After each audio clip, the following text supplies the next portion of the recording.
Hey everybody, let's talk about getting participants to EdcampSTL. So, here's our situation. We had a great turnout last year. What's going to happen this year? Well, if we do the exact same thing we did last year, we're going to get the exact same result this year. We got to try something new. We got to get more people there, get new people there, get new voices in the room. So here's our steps to contacting participants. First of all, determine if the school building or person has already been contacted. Check our spreadsheet.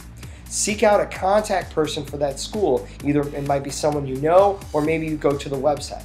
Don't be afraid to pick up that phone. Call the building secretary. Call the curriculum and instruction office. Don't be afraid to seek out who the professional development chair is for that school or district. The PDC is key to getting the word out about professional learning opportunities. Go into the shared folder where you can download the participant flyer and the letter. Email that letter and flyer either in the body or in the attachment to an email, so that way you have a contact and you got some information to them that they can easily either forward on or post in their lunchroom, workroom, copy room, whatever it may be. All right, so let's walk you through that. All right, first of all, let's talk about EdCamp Publicity. So here's our situation where we've got this spreadsheet where we've got a sample up here at the top, which will allow us then to be able to organize the people that we're contacting. So what state are they from, school, district, or university, building, person we're contacting, person doing the contacting, how you got a hold of them, when you contacted them, and then finally, how did you follow up to make sure that they had everything they need to publicize what they needed, okay? All right, so get onto our shared EdCamp folder. Here we've got our participant letter right there. We've got our posters available, all right? And then we've even got some logos if people want to make their own posters to get them sent out, okay? So download those so you have them. I went ahead and opened up our participant letter right here in another window, okay? And then what I'm going to do now is I'm going to go and search for a school. So the first school I taught at was Oakville High School. So I'm going to do a little search for Oakville High School, and that takes me to their school website. Now, from here, I can see over here on the side, I've got a spot for staff rosters. From here, staff rosters, I could then easily get anybody's email that I need at that school. Fantastic. Also, if you check out school information, a lot of districts have a principal's corner. And sometimes a principal can be a huge help in getting the word out. So for example, right here on the website, their email address, at a click of a button, I'm able to bring up the principal of that building, and I can invite staff to EdcampSTL, okay?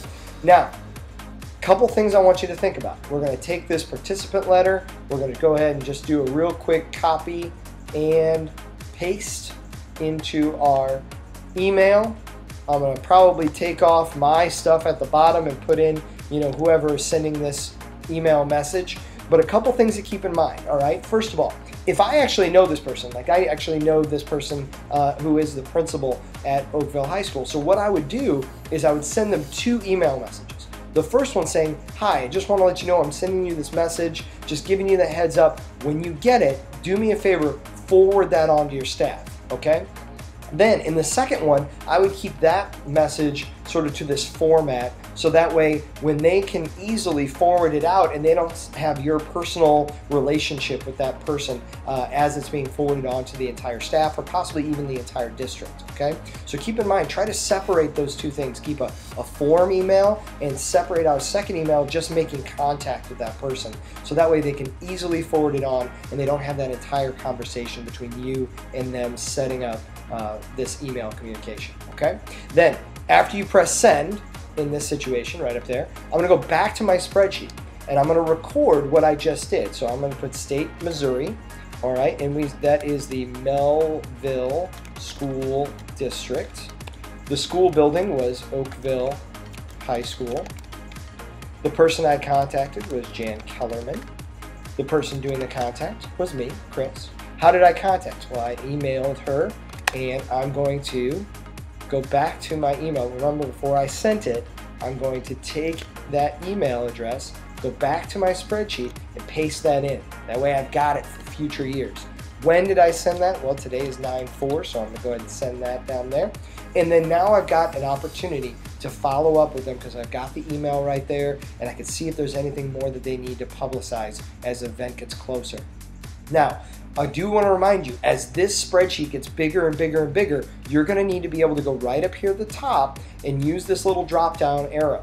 This drop-down arrow will allow you to sort the sheet, okay? So as we all begin contacting, you'll be able then to sort that sheet by person doing the contacting, and you'll be able to see all the things that you just did. So that way you can find your contacts and the people that you made the initial contact, okay? So keep that in mind. Also, as you are doing your research, don't forget to sort the sheet from here using school or district, so that way we make sure we don't do double in the same district. We don't want to overload them or disenfranchise them in any way from how awesome EdcampSTL can be. Okay? All right, so that's it. Let's get out there. Let's get the word out. Let's spread the word. Let's contact as many people as we can. All right? See ya.